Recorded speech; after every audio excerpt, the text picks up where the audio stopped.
Good evening, India, and good morning to United States and Europe. Uh, Everyone present here through Facebook and YouTube Live. I hope I am audible, Dr. Jena. Yeah. Yeah. Thank you. This is Rudranarayan Das. Take this privilege to warmly welcome you all to World Human Sciences and Management Conference 2021 and 22. Invitations to global dialogue on agnotological context, disciplinary practices of social sciences and policy frames, an initiative towards think tanks and rethink episteme. Distinguished participants, partakers, this is the glorious moment to extend my warm wishes on behalf of our center. As this international conference is built with the intent of active and interactive learning and discussion, organized by Center for ADIVASI Research and Development, in association with Indian Institute of Management Sambalpur, Central University of Odisha, and Ravenshaw University, Odisha.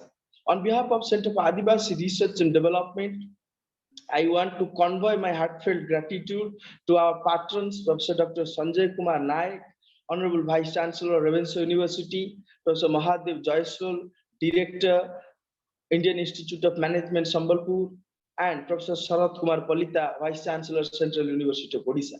The convener of this largest virtual conference are eminent Indian historian, Professor Chandi Prasad Nanda, and eminent policy activist, writer, and philanthropist, Mr. Charudat Panigrahiji. Ladies and gentlemen, the main outcome of this conference is to come up with potential policy solutions, national and international framework for the education system in future. The crux of this conference will be the use of digital technologies such as artificial intelligence, augmented reality, and virtual reality that is being increasingly adopted after the outbreak of COVID pandemic. We hope this conference would help students, faculties, researchers, and all to expand their mental horizon and help the education system to adopt the best to listen our great minds. Ladies and gentlemen, as you know that our center is a leading research-oriented institution promoting ethnographic and empirical and evidence-based research for engaging and addressing the challenges that 21st century globe is facing today. The prime agenda of this institution is to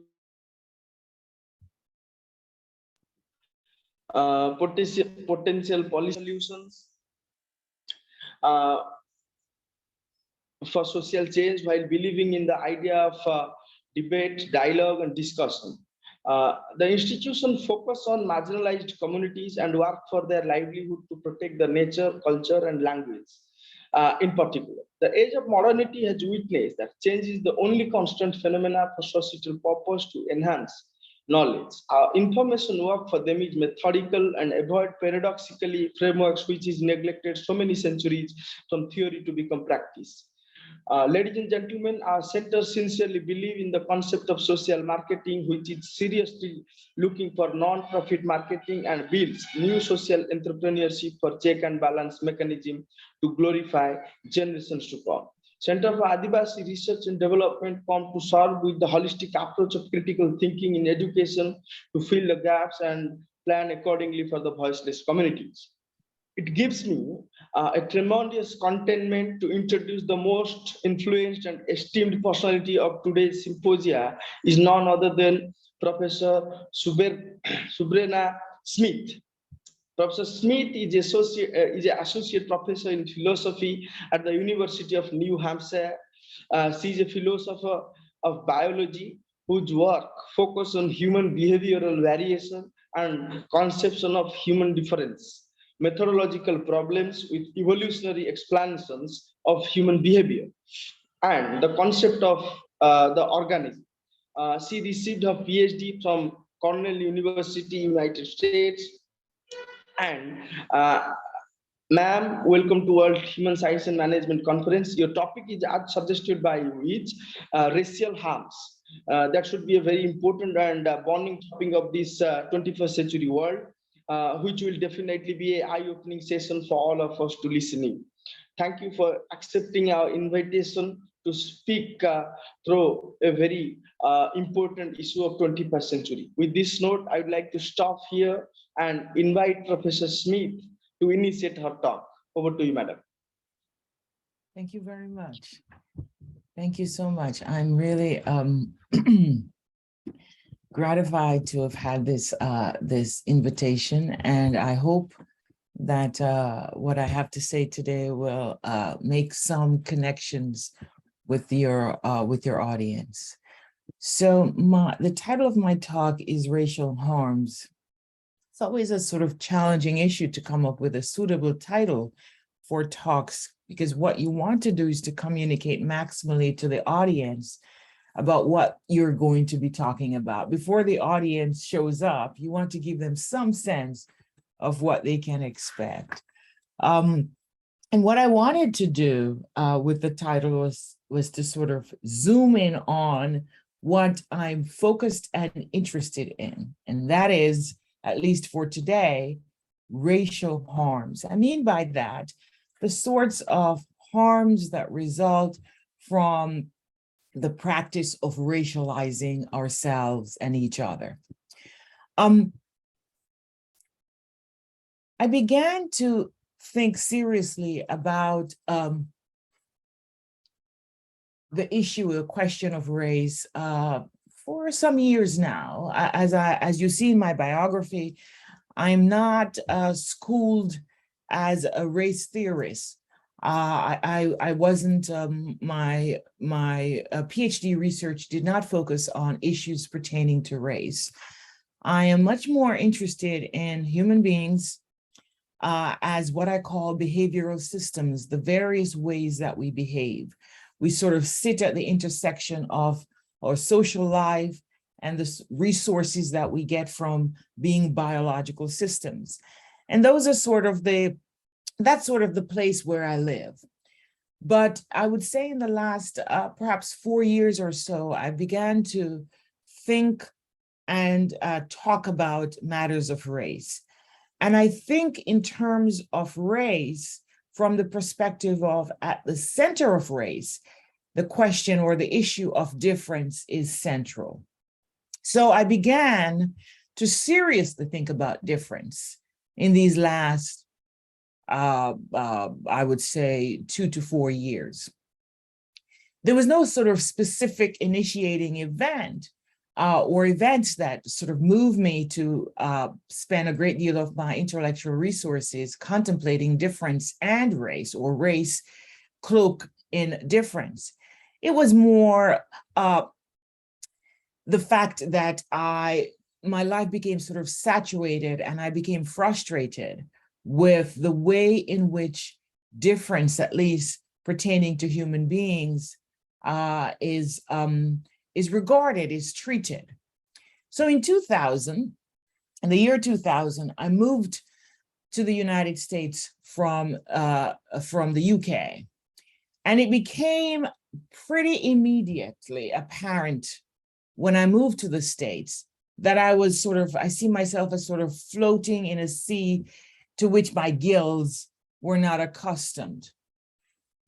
It was sort of the unexpected sorts of things that one expects from moving countries, right? I had moved from Jamaica when I was a teenager to the UK, and I moved from the UK to the United States as an adult.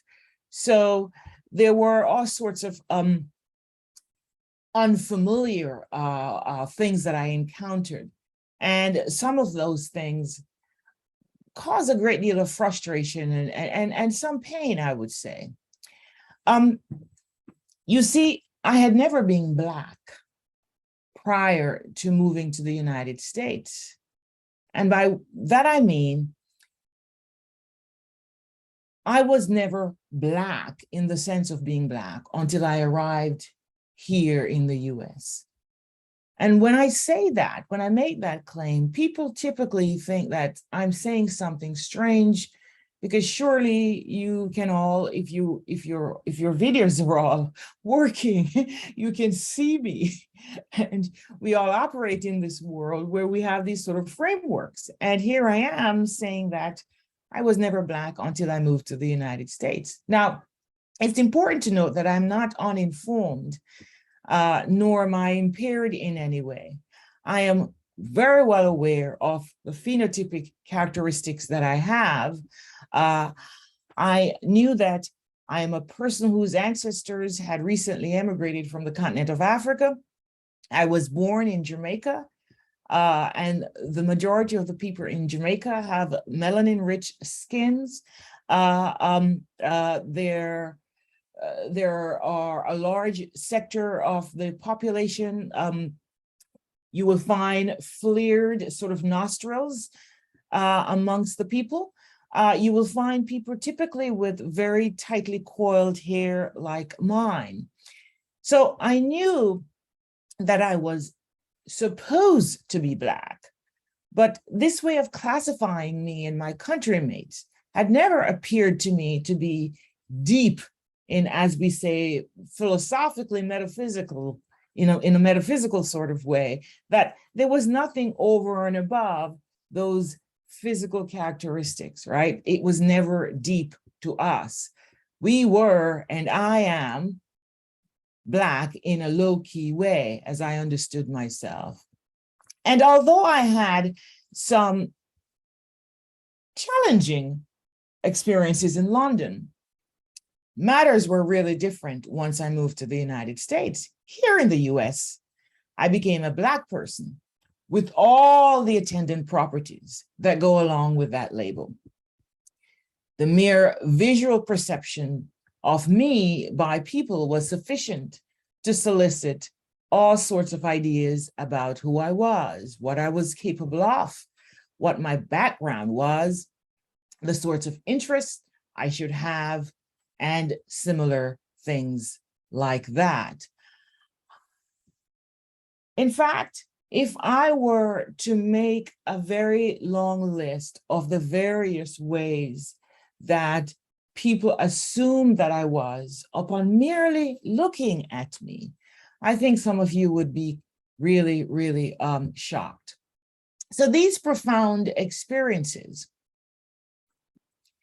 generated massive amounts of frustration, but I didn't at the time think about addressing them.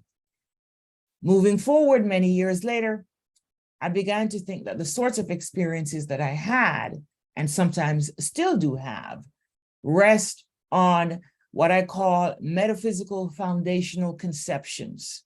That is, the experiences come about from people taking me to be a certain kind of biological thing, a biologically Black person.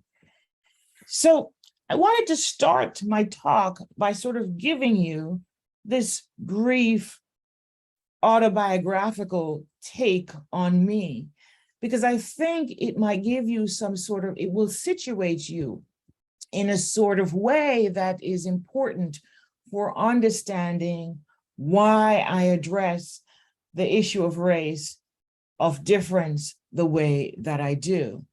So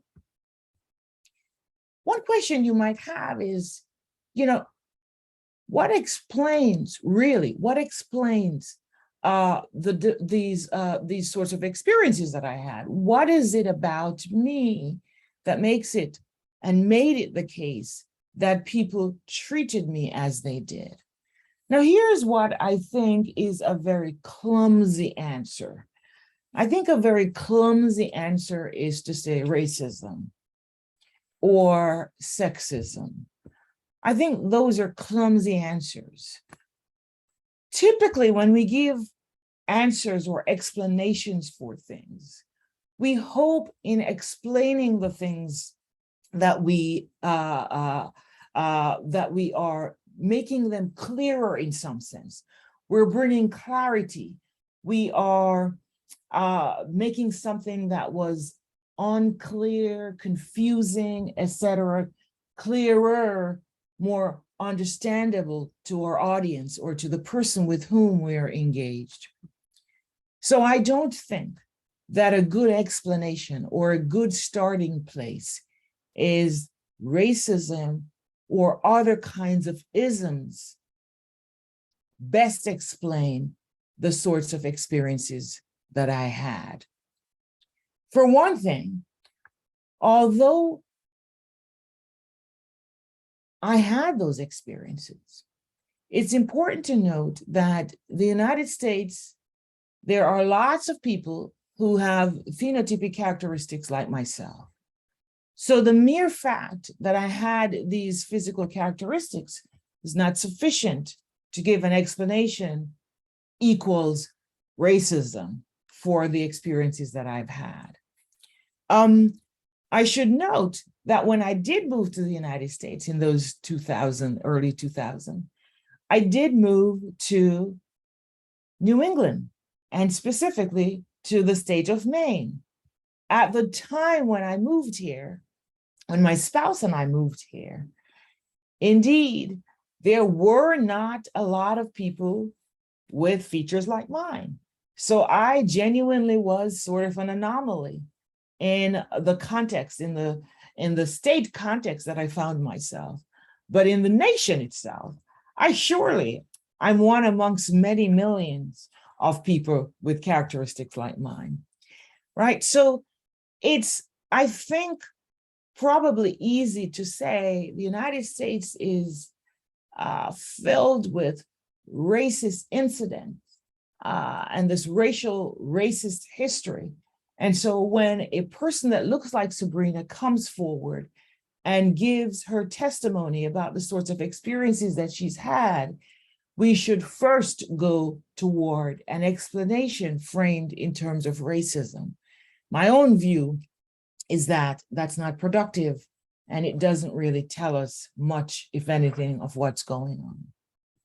So I like to say that the sorts of experiences that I had are the result of the perception of me as different.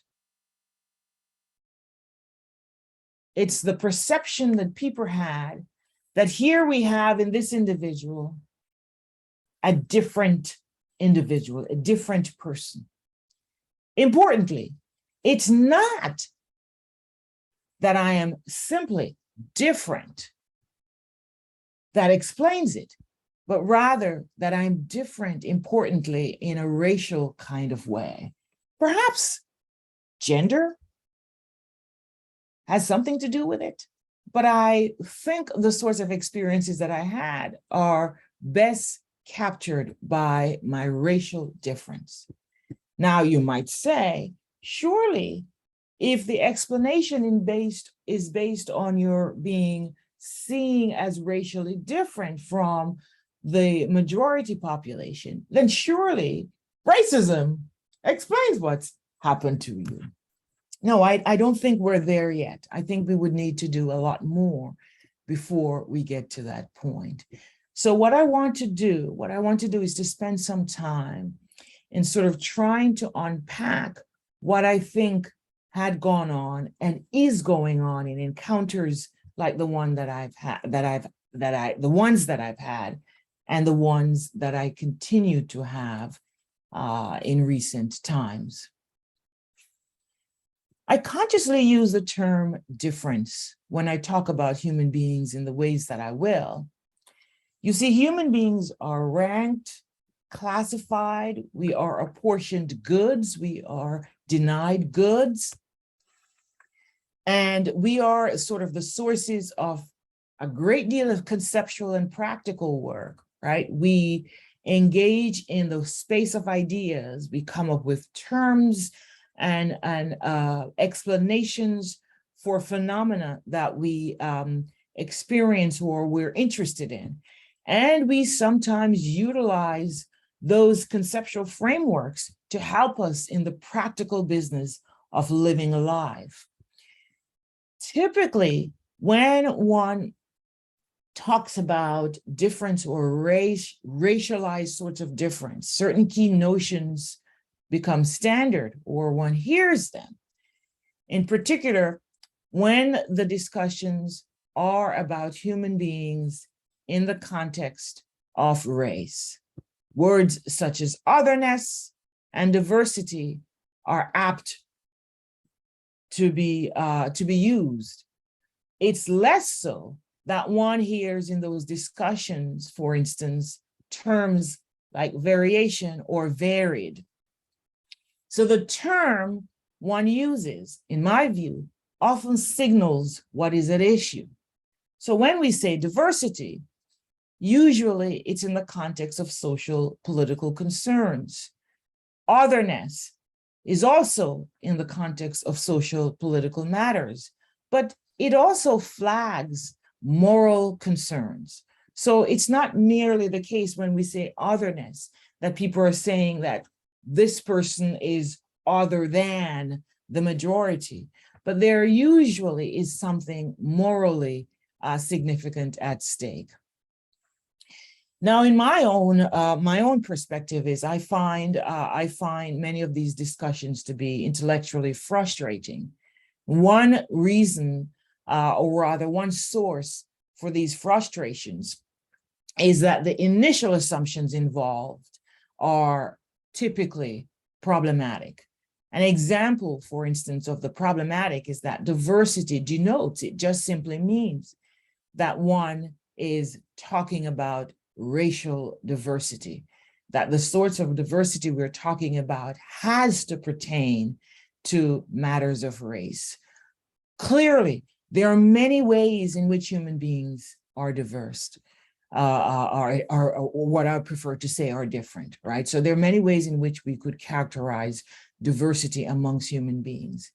So because I treat race in the world as this very, very problematic element, this problematic feature, I tend, therefore, to refrain from using terms like diversity and otherness. And instead, what I typically like to do is to try and explain what is it I'm aiming at in hopes that I can become clearer to my audience.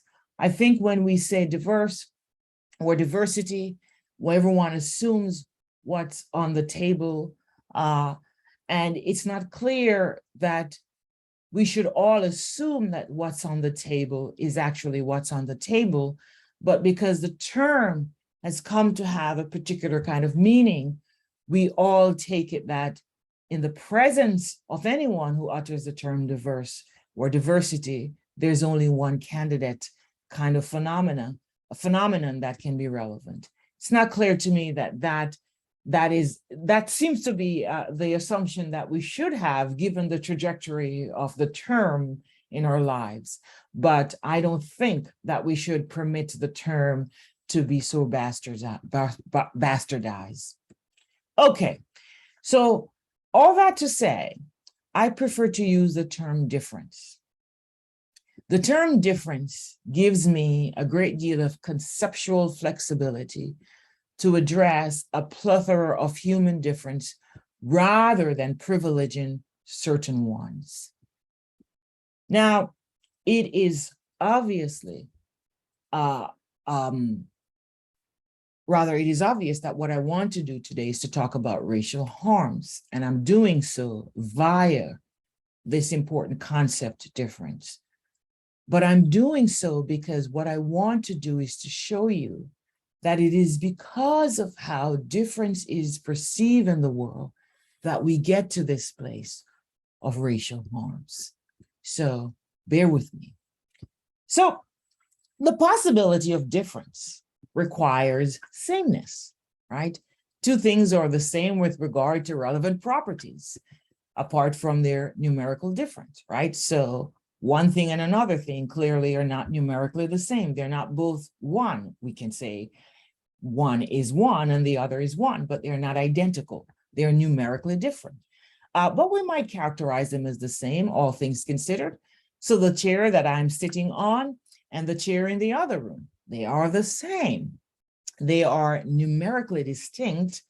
They are located in distinct areas of my home, but they are the same kind of chair.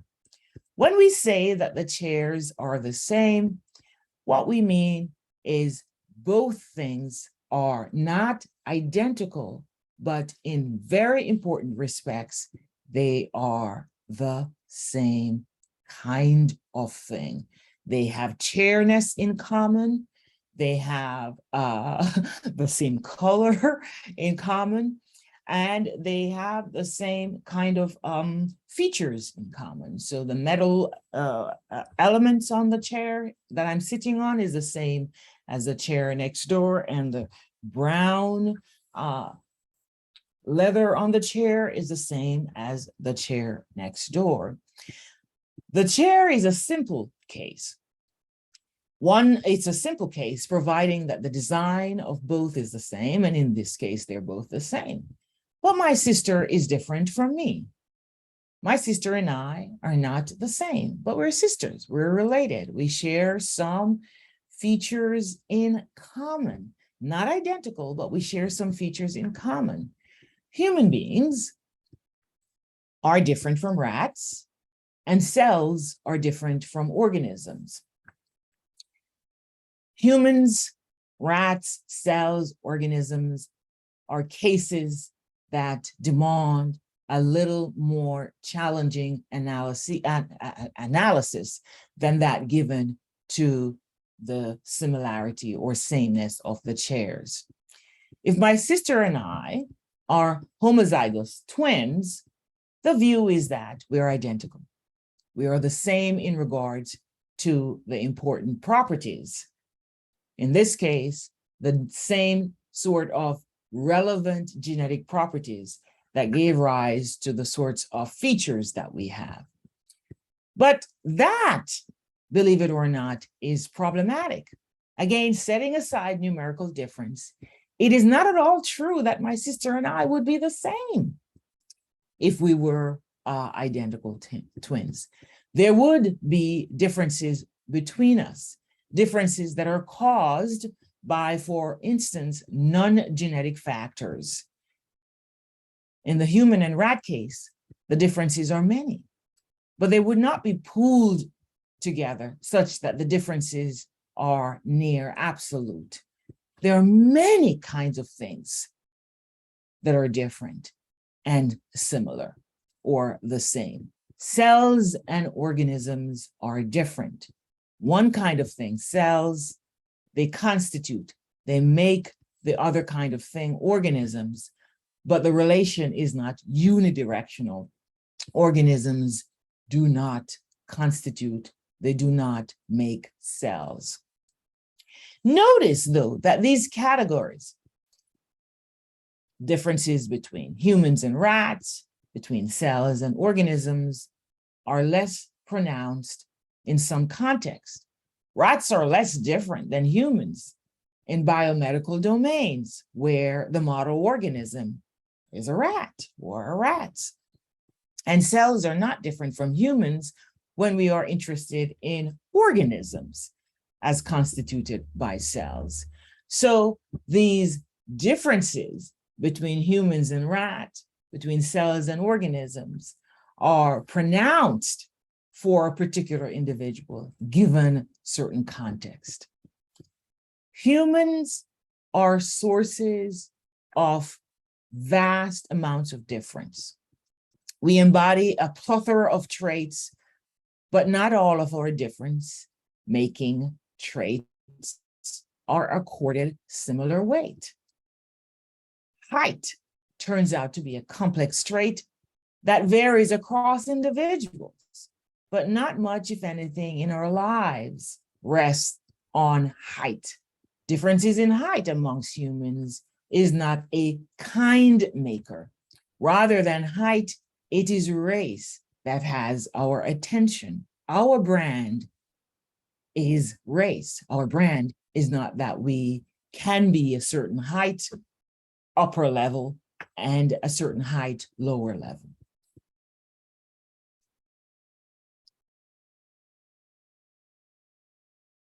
Racial traits, or rather racial trait differences, are treated as kind makers. They make kinds of people, those traits. One is not merely different from another. So I'm not merely different from my neighbor. Rather, I am different because I belong to a distinct race. I am different in a racial kind of way. So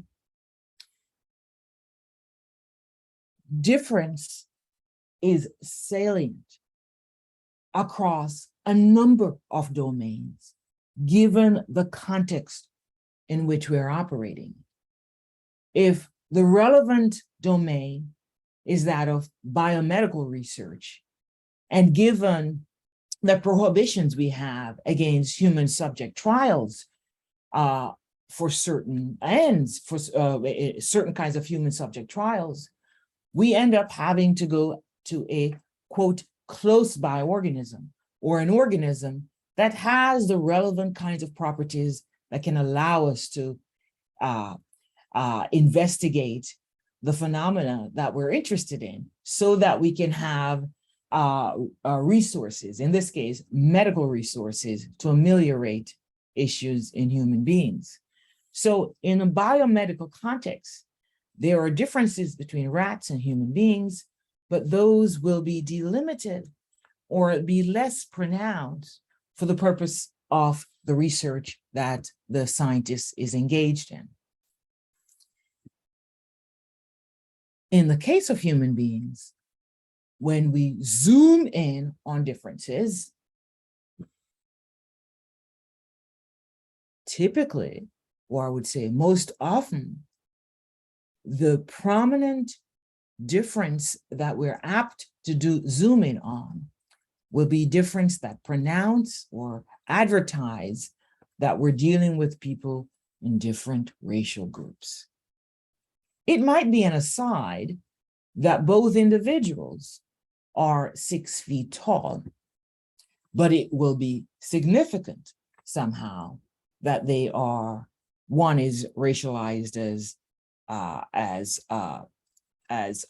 Black, and one is racialized as some other race, Indian,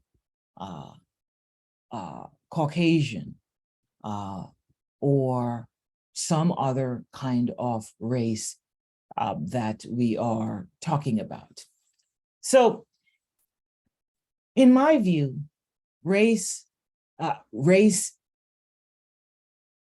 characterized in terms of difference is probably most salient in the context of life in the United States, where we have discord amongst people. It's very difficult to speak about racial matters elsewhere. In the United States, one has a sort of close encounters with the racialization or racial divisions, as people like to put it. And so in the context of life in the United States, I am willing to say that there is a great deal of difference making on account of race, rather than difference making on account of other traits we find amongst human beings. Notice that the existence of difference in itself, right? The fact that there are tables and chairs, and tables are different from chairs. There are elms and pine trees. There are beagle dogs and German Shepherd dogs. Those are facts that we find in the world. So the mere existence of difference is not itself a problem. Different kinds of things can be in the world and there not be any problems at all. However, assessments of difference can create difficulties. And here I think it's really important to spend a little time thinking about that. I've talked about differences in terms of organisms, in terms of components of organisms, so cells versus organisms. I've talked about difference in terms of perhaps racial difference, in terms of height. I could talk about difference in terms of eye color. I could talk about difference in terms of blood type. I could talk about difference in terms of the minerals we find in different samples of soil in different parts of the planet. the fact of those differences does not indicate anything at all that is problematic. Assessments of difference can, notice I say can, indicate or can create difficulties. Difficulties in how we regard the things that are different, or how we treat the things that are different. Why is this? This is because human beings, we carry out assessments. We make judgments. You know, I say that this chair and that chair next door are the same. That's a judgment that I, as a person cognitively situated a certain way, being in the proximity of these items, I am able to make the judgment that they are the same. So human beings, we do carry out these assessments or judgments. We have values, we have goals, we have preferences, and we bring them to bear on the world. And we make judgments about what things are different and what things are not. But it is not the mere presence and judgments that people make about difference that causes problem.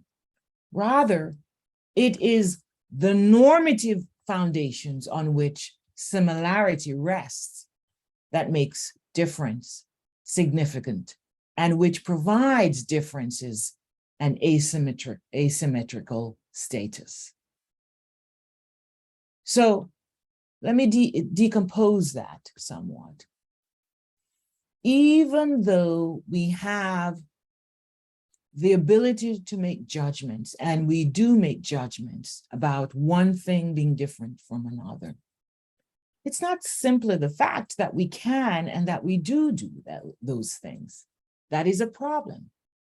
What makes difference problematic, at least in the human case, is that judgments, the judgments that we make, they rest on normative foundations of similarity. What do I mean by that?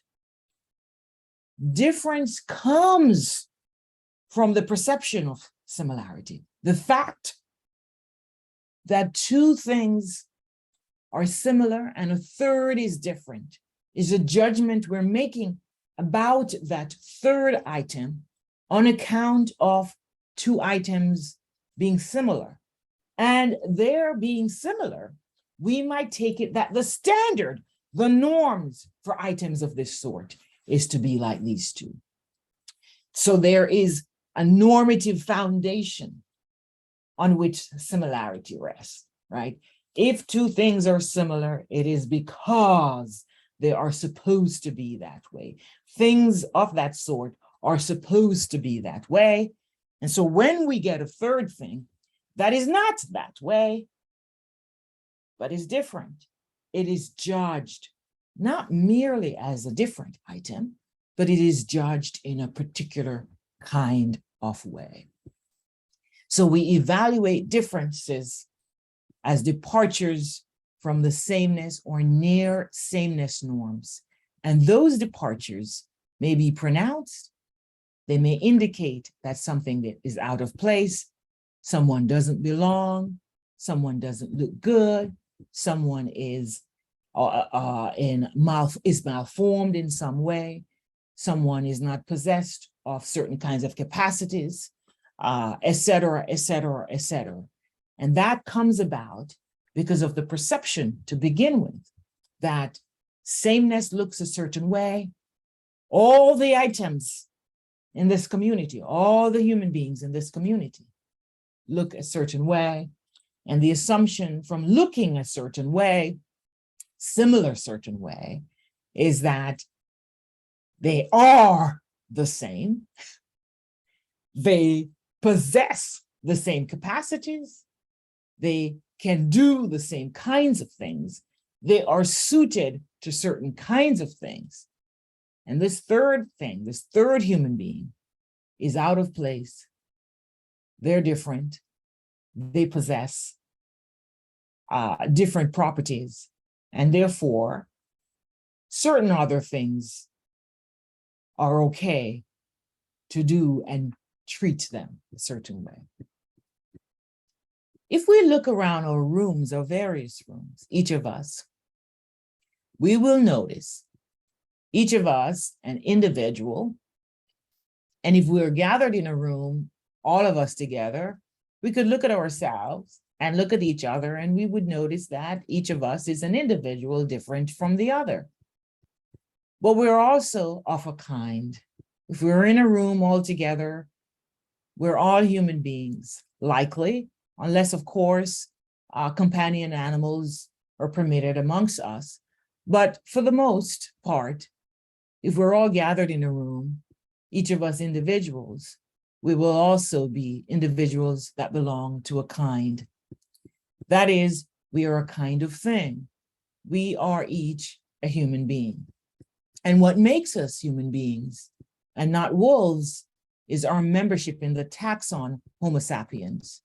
Our membership in Homo sapiens is a historical classificatory matter of our contingent history. That is, it could have been another way. It could have been so that we belong to another taxon. But according to our classificatory practices, we are a species of the genus Homo, and we are the only extant member of that genus. So we human beings belong to a kind, but each of us is an individual member, and our individual membership contributes or make up the kind. The world outside of human beings is also comprised of individual things. There are all sorts of individual items in the world, and those individual things are different in certain respects, one to another, and they will be similar one to another in certain other respects. In our dealings with those things, that is our practical, our reflective, our unreflective, and theoretical dealings with things, we highlight certain similarities and differences while ignoring others. Again, given the context, given our interests, we will zoom in on certain things that are important, interesting to us, and we will almost be blind to some other things. The result is that we come to represent the world in a bifurcated way, one that situates difference as the exception to the background condition of sameness. In this picture, difference comes to be regarded as anomalies, to be made sense of. Difference or differences are approximations of the real things, or they are discounted as noise. We don't attend to them because they're out of place. Now, all of what I've said to you, I hope should give you cause to ask, why should this be the case? And here, why should this be the case? I'm asking a question about our practice, our human practices. Why must there be the sort of judgment that we engage in with respect to different kinds of things, and more importantly, different kinds of human beings? It is not a good explanation to say that we can explain more if we group things according to their similar properties. So someone might say, well, look, we racialize and we put people in racial groups because it helps us in these domains over here. It helps us with our census. It helps us with our biomedical research. It helps us with voting districts. It helps us to understand underserved communities. It helps us to think about how we should apportion or reapportion the social goods. So we group things according to similar properties, because we have these other higher social values, and these social values suggest that we should group things according to their similarity. It is true that things that are similar are similar. It's trivially true. But similar things offer no guidance about whether they ought to serve as comparative class for things that are different. In other words, the model of the organism should not be taken as white, and some people would say male, but here I'm particularly interested in race. So the model of the organism, human being, should not be taken as white, and therefore all other candidate human beings are counterfeit versions, or discounted versions, or different versions in important respects, so that when we are talking about those different ones, we say Subrena Smith, Black, or African-American Subrena Smith, or Jamaican African-American Subrena Smith. But when we are talking about Sarah Jane, we say Sarah Jane, American. The model of the organism, where Sarah Jane here is a white human being, and therefore is taken to be the model of the human being. It is not the case that things being similar, the fact of their similarity, provides us with any sense, any kind of guidance that they should serve as comparative class for difference in the world. In other words, why might one think that two things that are more similar than a third are regarded as the standard and the third the non-standard? Even when our subject is the natural world, we judge the products to give us norms for assessing others, the different ones. We take it that similar products, whether there are dogs of a certain types or other kinds of organisms, we take those to provide us with the normative assessment elements for judging kinds of things that are similar in some sense, but importantly different. But it's not clear that the mere fact of this new, novel, different thing, that we should think of that thing as in some sense comparative with these other things, and it needs to be assessed in terms of what the other things possess, right? So I want to sort of bring all of this together in the 10 minutes or so that I have remaining to give us a picture of how we get to racial harms. Racial harms are particular kinds of harms. They are born of how we think about difference.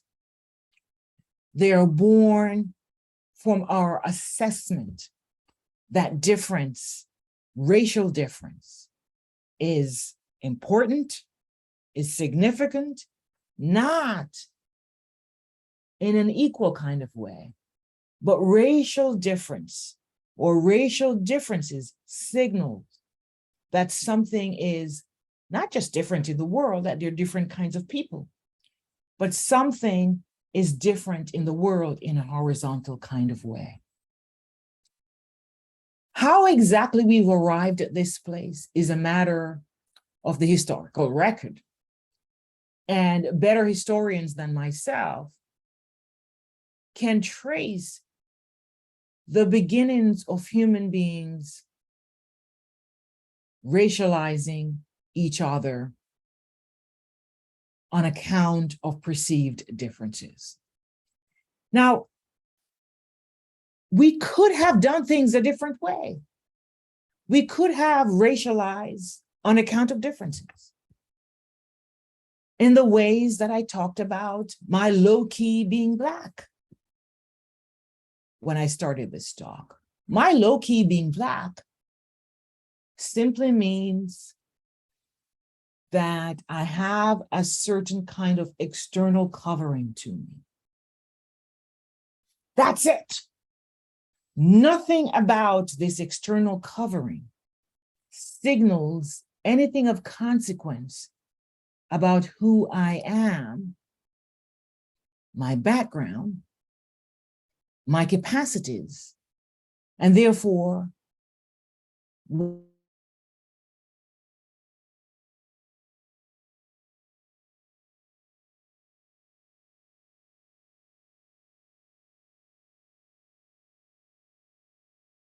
removed from me, or I ought not to have access to.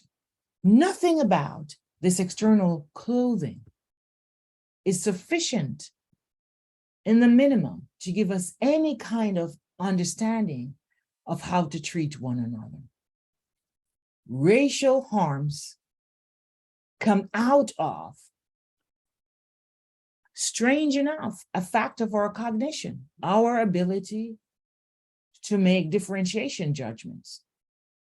Our ability to make those judgments, though, is not horizontal. That is to say, we don't merely itemize. We have one brown-skinned person, a pale-skinned person, a darker-skinned person. We're not doing that. We have light-skinned person, darker-skinned person, et cetera, et cetera, et cetera. So we make these racial-making, difference-making judgments horizontally. And because we do so, we thereby begin the process of harming ourselves and one another. Because it is never the case that when we racialize, that we do so non-hierarchically. Now, some people in the audience and some others, maybe not in the audience, would say, no, au contraire, I disagree with you. When I think about racial difference, I'm simply talking about the ways in which we think about the division of people in the world. And I don't bring any kind of assessment, any kind of a moral normative assessment to bear on the capacities of the people that I'm racializing. And my response is to say that it was never the case that race was ever done horizontally. Vertically. Race has always been in the business of horizontal ranking. And that horizontal ranking was always itself in the business of diminishing some human beings and elevating some other human beings. So the mere fact that we engage in the business of racializing, in my view, means that we engage in harmful practices. What does all of this mean for what we do going forward? Because I flagged in my abstract that I'm going to give you reasons why our racial history of harms provides the basis for us removing race as our brand. I don't think that it is possible for us not to make judgments of difference. We do have that ability, and it is one that we will continue to practice and engage in. What I do think, however, is that we need to engage actively in the practical business of living our lives without branding ourselves as racial beings. Because when we do so, we are never doing so neutrally. We are always doing so in a way that harms ourselves and each other. And if we are interested in reducing harms that we bring to the world, then while difference is amongst us and we will make judgments about the differences that we perceive, it doesn't follow from that we must also make judgments about difference that straddle racial lines. so that race remains a salient feature of our lives. We make judgments of height, and yet height is not a salient feature of our lives. We don't carry out our census procedures on the basis of the demographics of height. We don't care about the height of human beings, but we care about the race of human beings. And the question we all should be asking ourselves, what goals do we hope to accomplish with race that we cannot accomplish without race? Could we accomplish those goals if we substituted height for race? And if we can do that, then perhaps we should switch from race to height. Although this is not something that I would suggest, because I think we would end up in a similar kind of situation. The fact that there is a hierarchical structure entails of necessity that there will be the sorts of harms that have been meted out to human beings if we continue with this racial path that we're on. There is no reason, finally, there's no reason that the experiences that I've had when I first moved to the United States should have been the experiences that I had to have. There's no reason why I could not have had different kinds of experiences. But something about the way in which we live our lives, something about the investment that we have put into race, our brand, means that it's kind of obvious that I would have had those terrible experiences. Some of them were really terrible. That I should have gone through those experiences, in my view, is a mistake of a certain kind of practice and a certain kind of way of living that we can correct if we choose to correct. I think the correction is in our hands. It does require some work. It will take some work. And myself, I'm not a policymaker, and precisely how we need to go forth to remove race as our brand, I don't know. I can think of some very simple things that we can do. For instance, we can not provide the census folks with the information that they want. And we can insist when we go to see our doctors on not checking those boxes for our race. We can invite people to treat us as individuals in the first instance, because we're always having these interpersonal interactions. And so when you have these interpersonal interactions, it is I, Subrena, an individual that you're engaged with. You have the resources, and you can get the resources to engage best with me, using what is called in philosophy generics to think about me, and therefore to end up treating me in a way that removes me from the picture, does not help me, but it's likely to harm me. I think very simple everyday practices can take us a long way to eradicating this terrible stain that's on us as a species, and to bring us, I think, to a better place where, while we are able to perceive differences, those differences need not be differences of the racial kinds, and those differences need not result in racial harms. Thank you.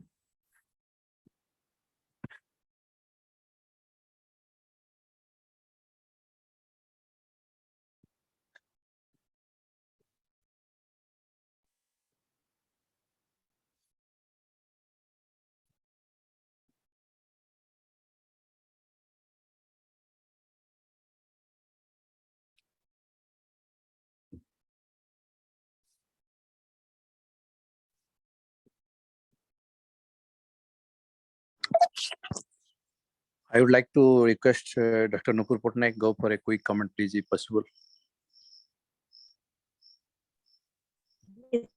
Thank you, Dr. Bikram. Am I clearly audible? Yes, yes. Yes, you are. Yeah. First of all, I would like to thank Professor Subrena for speaking so eloquently, and it was really a great, stimulating talk. It is really very helpful and a wonderful presentation that I would always say. Because first of all, I would like to begin with ma'am, the way you have said about the racial harms, your own experiences by staying in your place, and when you move to USA, and the kind of racial discrimination or the kind of thing that you faced it. So it is really very enlightening to listen this thing, and it is also a very valuable speech for all the people who are listening to you, because you have cited various examples how racism is, and you have described it from the very ground level by explaining about how we compare two people, two individuals, and how individuals are not same, but they from that point of view, genetically they are different, but that is the way how people make differences among them. I think that is the greatest of your talk. I think this example could have helped many of the people who want to understand what is actually racism is all about. When people talk about, so you have totally unfolded the concept of racism, and how racism creeps into our society, and how it has totally engulfed our society, not only in US, in India also. We become victims of racism, as you know that it has become a reality in Indian society Yes. also, where Yes. Northeast and other places where we have a lot of discrimination among those people on the basis of their genetic characteristics. So I think, ma'am, you have given a very important description about racism, and I think everybody who has listened to you today might have got a knowledge about what is racism, very acute knowledge, very accurate knowledge. And really it is a great experience for me also, because it is also for the students of social sciences who are having a syllabus on racism. They could have understood a lot, because many are not present here, but they are listening in the YouTube and the live telecast that is happening. So I think this is really great, and you have also said how we have to curb racism from the society. Really, it is the things that you have said is really necessary to curb racism from the society, because once we understand the grassroots level that people make a difference on the basis of their similar characteristics, or they are not different, or they have certain differences among themselves, that is because of the genetics. Once they understand that that is the difference, and one should not have superiority or inferiority about people, Indeed. then only they could get a point about this thing. So I think this is really a great talk today, and very inspiring and very intellectualizing. So thank you so much, ma'am. It's really giving a valuable time and saying us about the concept of racism and how to eradicate it from the society. Thank you, ma'am. Thank you so much. Thank you. Thank you, Dr. Nupur. Thank you. Thank you so much, madam. This is a part of World Human Science and Management Conference invitation to global dialogue, mapping mind. So we have to discuss 2 or 3 questions for today's night and your morning there. Madam, if you have read particular Mark Charuber, who was the initiator of these racial feelings in particular USA and Africa and many other countries of the globe, how do you look at this particular perception of the white and black phenomena? If you have quite sensible about the Junior Martin Luther King's one of the famous quote, I have a dream. That kind of dream, I don't think in particular these days in 21st century modern world. And if you look seriously about the notion of particular the human racism, particular the third world countries perception, what we feel today and what we lack today. In India, we have the generosity related to all these things, related to human violence about not exactly white and black, but in caste and crew. The Brahminical order is very dominant in particular the knowledge world is concerned.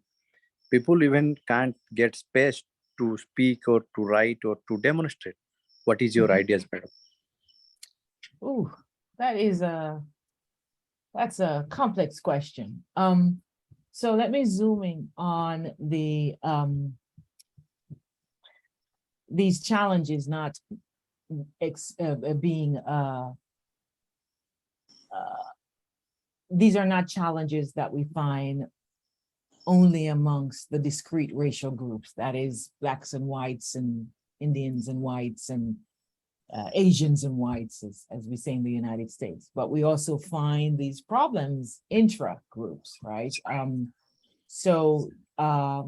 You know, I am from Jamaica. I was born in Jamaica.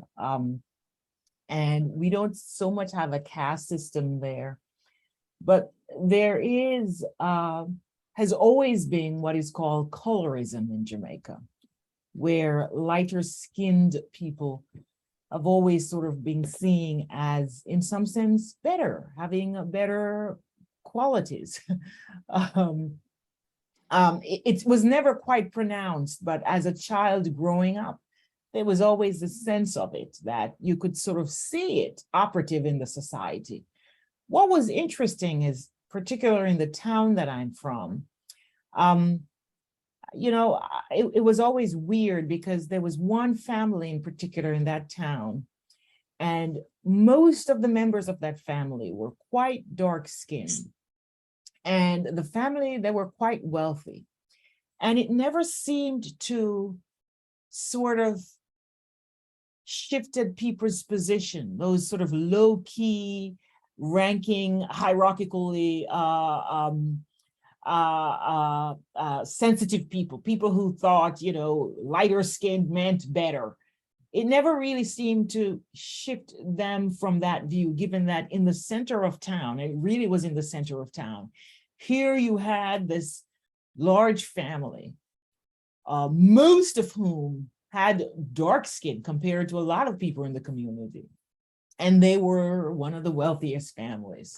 It's really, really interesting. And of course, if we think about wealth having something to do with, in their case, the ability to use their brains, they weren't farm workers, they were people who, they ran a bank.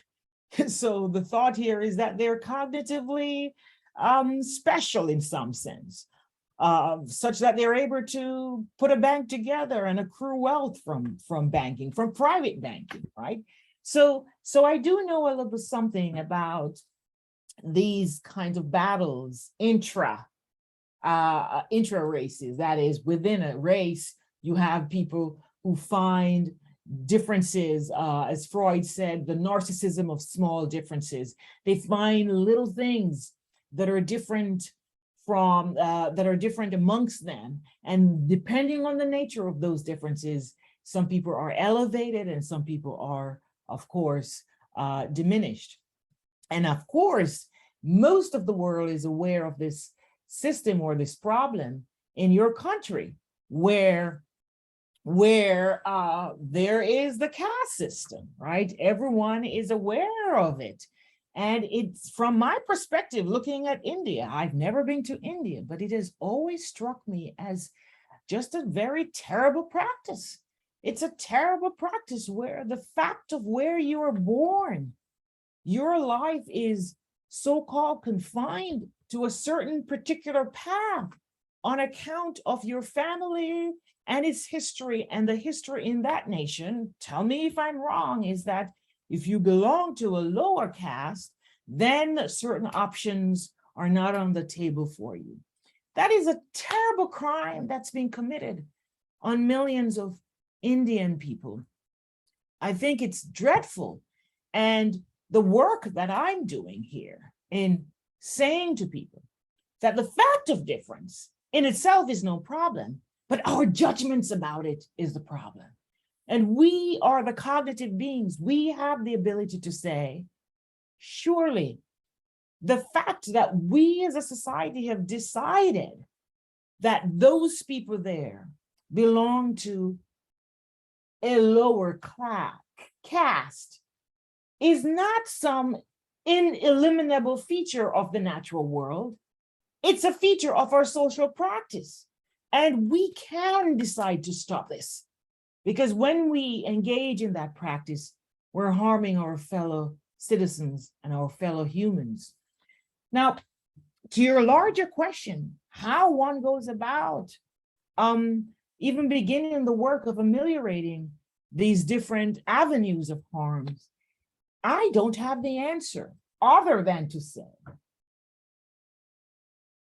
we have it in us as human beings to do the most magnificent kinds of feats. We have a station, a space station, removed from the ground, up in space, doing magical work, work that our ancestors 200,000 years ago could not have imagined. We have it in us to imagine fantastic futures and to have them become reality. Our racializing and our casting systems is within our grasp to eliminate. We can eliminate them. We have all of the resources to do so. We know enough biology. We know actually enough biology, what really are biological facts and what are not, to make claims, to engage in the kinds of practices that represent testimony of the paths that we have traveled, how far we have come. We can do the work and implement the practices so that little Indian children don't see themselves as lower caste and higher caste in virtue of their physical composition and their family history. And all the opportunities are open to them. This is within us to do. Beyond that, whether we are prepared to do the work, that is, I think, where the challenge lies. We have become enamored, Dr. Janet, of the frameworks in which we found ourselves. We've inherited these frameworks and we continue them and we treat them as natural biological artifacts that are unchangeable. But we know that they're changeable. We know that we can change them. And when we change them, a world actually will not be worse. A world will be better. Whether we are invested enough in ourselves to make the relevant changes is another matter.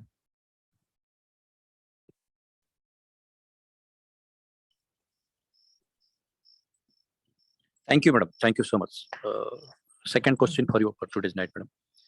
If you look at the university level, the model is concerned, the globalized person as always speaks about a lot in terms of this racial violence and racial feelings.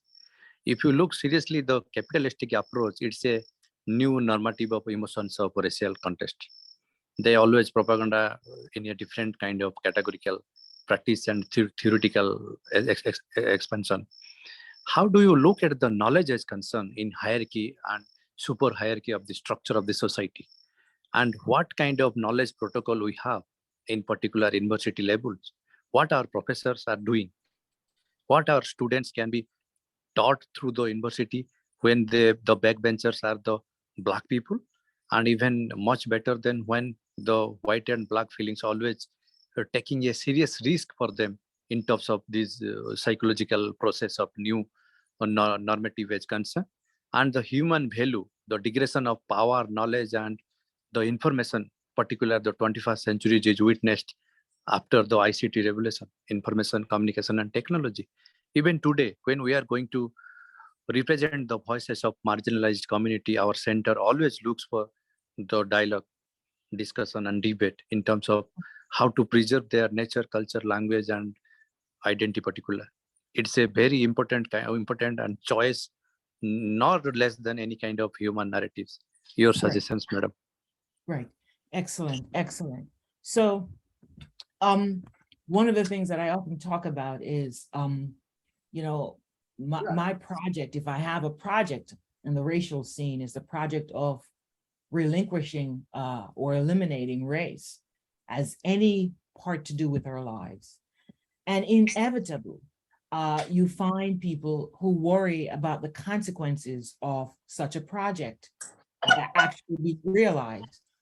People worry that if we were to give up race, we give up the other things that are dear to people that are racialized. And of course, nothing that I say suggests that that would have to be the case. I am Jamaican. My ethnicity is Jamaican, by which I mean that there is kind of a Jamaican way of being that is kind of hard to explain.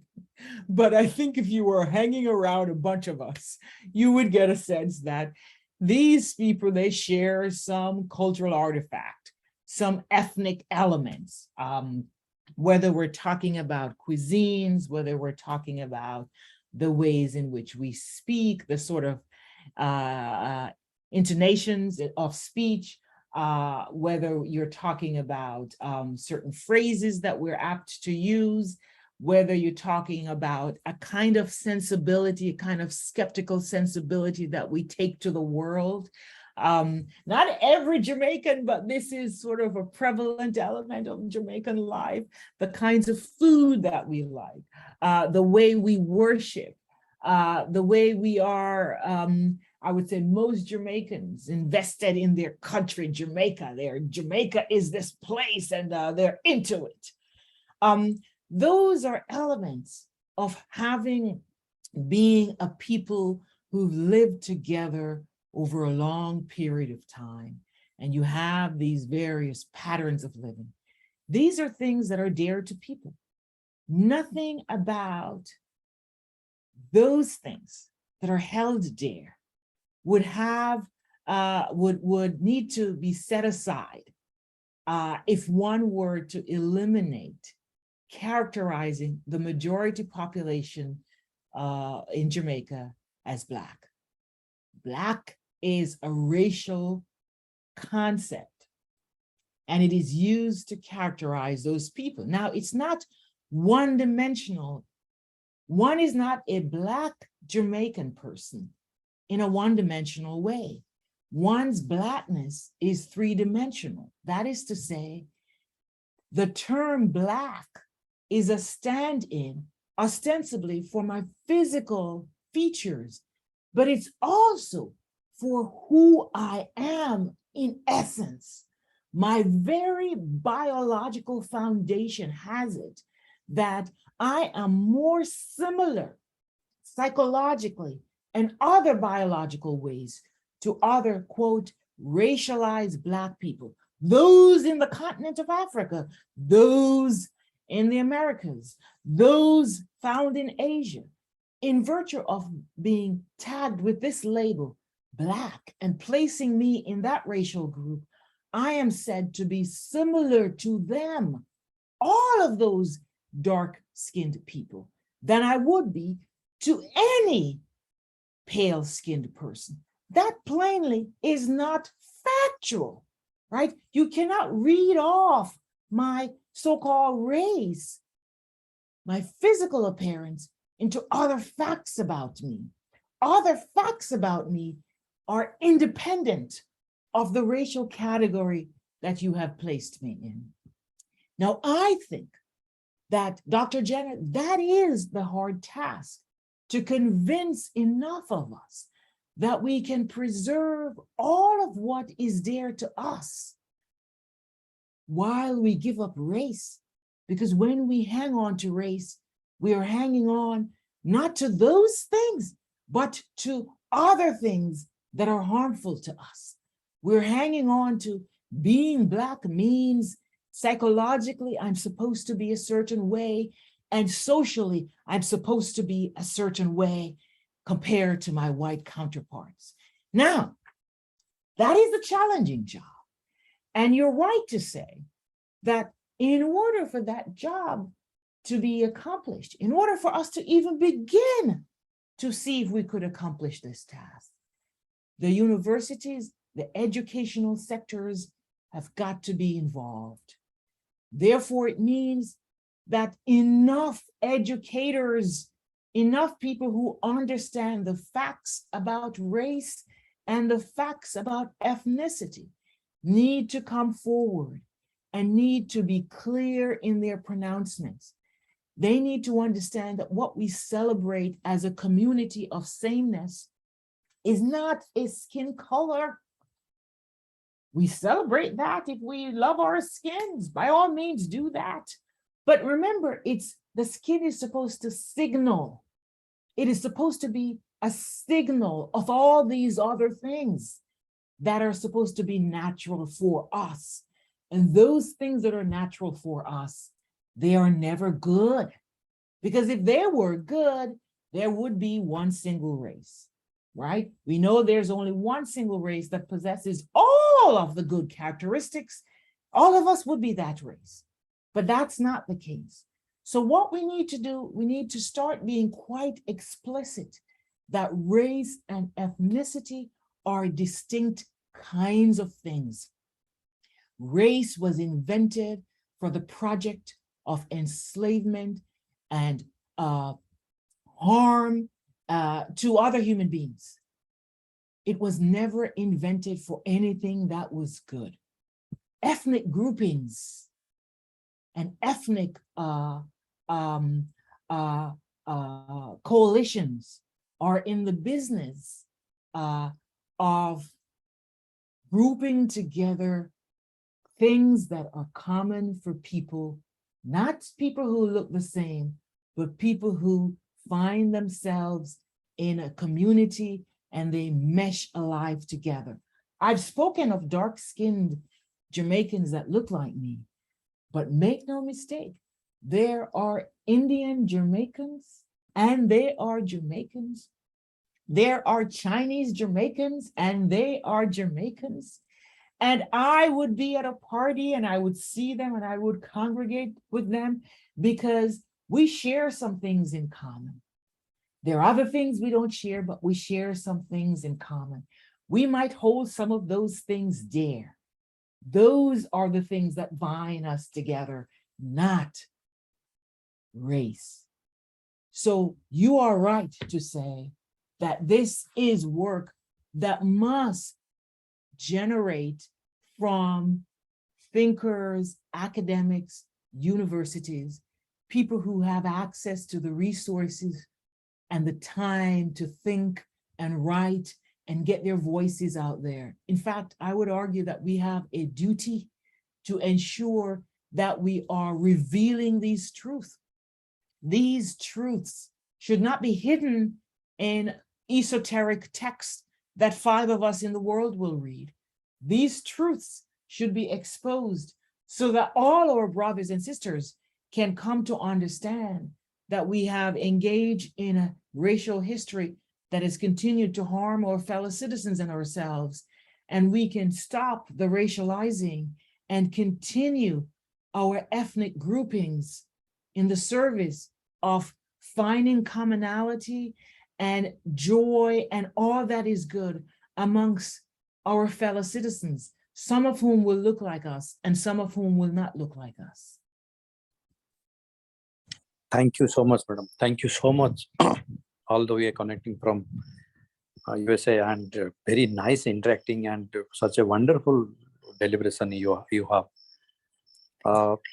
Thank you so much. And once again, thank you for the Jamaican professor who rejected the Nobel also, madam, because he is one of the greatest human being ever I listened about, because the human contest and the human existence is important rather than the Nobel. Nobel is nothing. Duty is everything. Duty is everything. Professor Shubham Das is here. If Shubham has any question, please go ahead. Otherwise, Rudranand, please come and go to the vote of thanks. Thank you. Thank you so much, madam. And looking forward for future engagement also. And please take, yes, madam. And please, madam, take this note.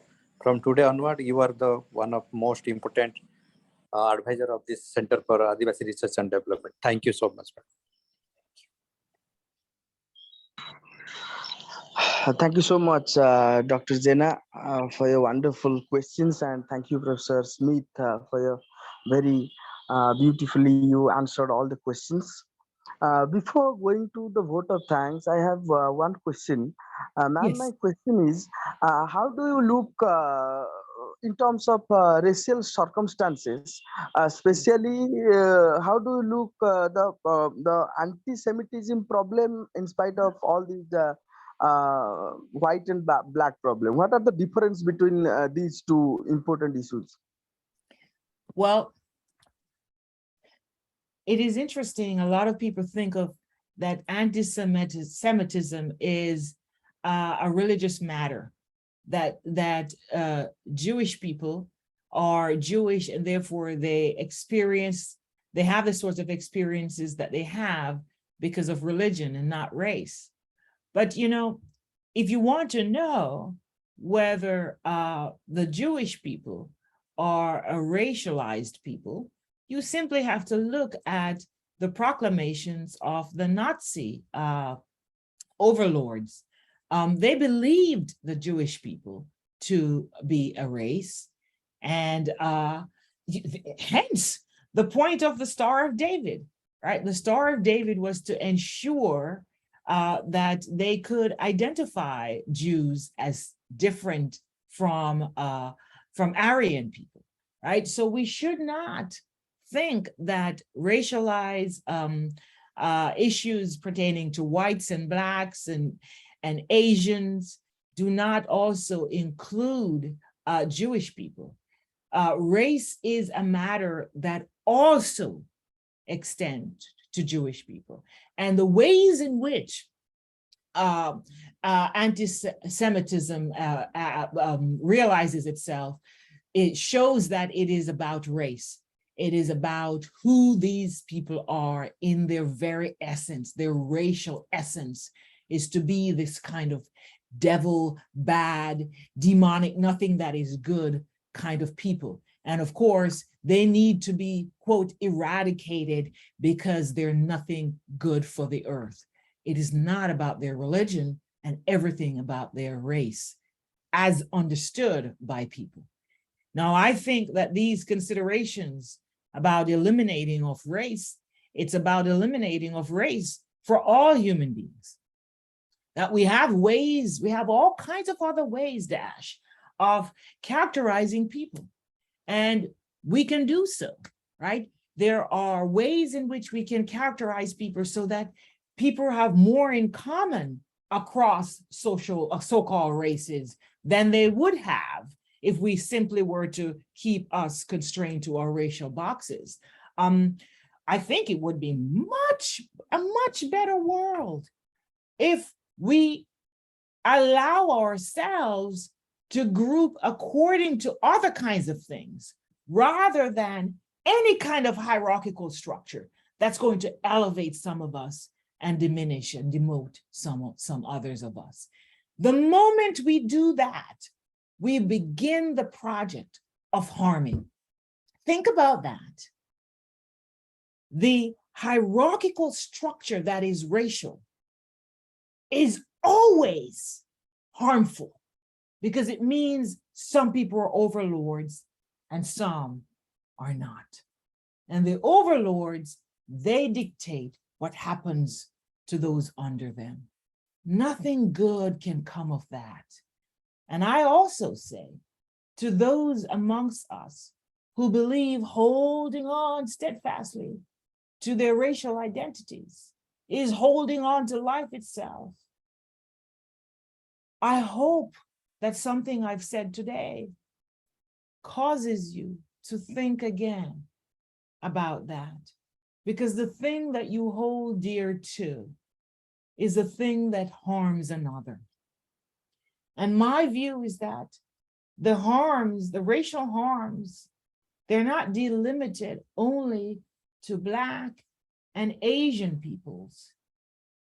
White people are harmed by racializing others and by belonging to a race. The mere fact that as a white person, if you go around living your life a certain way, believing certain false ideas, you have harmed yourself. If you believe yourself to be superior, to be better, you are harming yourself. That is not a state of affairs that any of us should be invested in. It is a state of affair that we should want to not invest in. So yes, anti-Semitism arises from the same kind of racial considerations that we find with other racial groups. Thank you, Dad. Thank you, Professor Smith, for your very exclusive and wonderful answer on the specific and very important question. And let me conclude the session with a very, this 1.5 hours is one of the very best and knowledgeous hours for my life, because Professor Smith is talking very closely and touch the hearts of every audience that we have in social media, Facebook and YouTube Live, because the issue that you feel that important to talk about, and definitely you have to talk about, this is the pain of every Asian and African and all our people are living except Europe, because of the Eurocentrism and all these is happening in this 21st century world. And this issue is very important issue to be talked about, and in every corner of the world this issue should be addressed. And the speakers and professors like you in universities, that they must aware people to create awareness among these specific issues. So thank you, ma'am, for joining us in World Human Sciences and Management Conference. We are very glad to have you in our platform. Definitely, as our director, Dr. Jena, said, we are kind-heartedly welcome you as our advisor in Center for Adivasi Research and Development. Thank you so much, ma'am, for joining us from New Hampshire. Definitely, it's an invitation from our side to visit India. Please, CARD will host you. CARD will host you definitely, and there are very much things to explore and discover in India. You might be very happy to visit us, and thank you and for joining us. I would like to thank all our patrons and institutional support for Ravenshaw University, Central University of Odisha, and Indian Institute of Management, Sambalpur, and our conveners and co-conveners, and all the partakers and participants who are joining us today here to listen this wonderful lecture by Professor Smith. Professor Smith, you will be happy that this is we are concluding 150 lectures and 150 lectures, and definitely we are starting from the pre-COVID age. And pre-COVID age, and still we are continuing, and this is the largest global dialogue is going on in the entire world, and we are very much thankful to you for joining us, and thank you all our participants from Facebook and YouTube, and a few people are here. Our Director, Dr. Jena. Very big thanks to Dr. Jena for recognizing a very beautiful and wonderful people like you to interact with. And now, thank you, and the meeting is concluded. Thank you, Professor Smith. I want to say a final word. I want to thank Dr. Jena and the organizers. I want to thank you so much for inviting me. And I have been visiting the CARD website and looking at all of your activities, and I am so in awe of the work that you are doing. It is amazing. It is fantastic, and I'm thankful to be a part of it. Thank you. Thank you, ma'am. Thank you, and namaste. Namaste, ma'am. Namaste.